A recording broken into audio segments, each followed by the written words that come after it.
Let me go back to the Clinton Foundation in general, because you said something earlier that I also saw and was outraged by, and that is that they only gave 6% of the revenue to the places where there was need. So where did the other 94% of the revenues from the Clinton Foundation go? I don't know.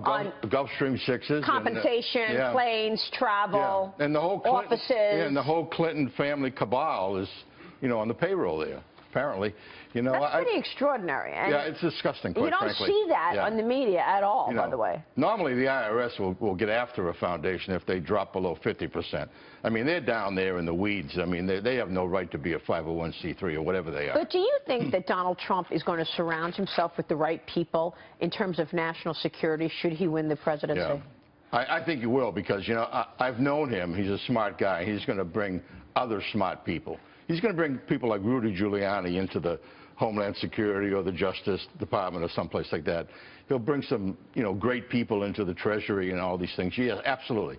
That's why he's so successful, because he surrounds himself with very, very good people. I think some people, obviously by the polls we know this, are willing to make a bet, take a risk on the unknown that is Donald Trump, because they want an end to the corruption. Well, let me say this. Donald Trump's a patriot, and he's more concerned with what's good for the United States of America, our culture, our people. He's very concerned about the inner cities that have just been neglected for decades. I mean, it's just an outrage. Yeah. Look what goes on in Chicago. How many murders are there every weekend? I mean, you can't count them on your hands and feet. I mean, the people that shot in the crossfire. And the Democrats that run these big cities, they haven't done squat.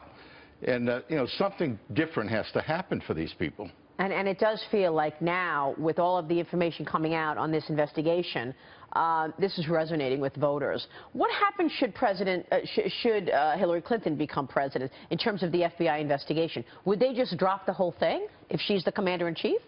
Well, it depends on what the director does. I mean, the director would need to stand up. He has a term. I'm not saying he can't be fired. I think he can be fired for cause. But he needs to stand up and demand that they conduct proper investigations, that the Department of Justice, U.S. attorneys cooperate with that. No one's looking to bring some bunch of BS into an investigation. They're looking for the facts. Yeah. The people of the United States deserve the rule of law. They deserve due process.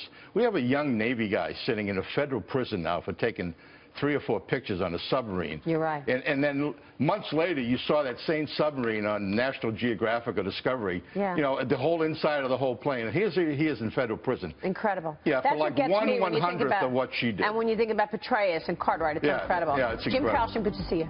Thank you so much. Nice to be here. James Thank Kallstrom you. there.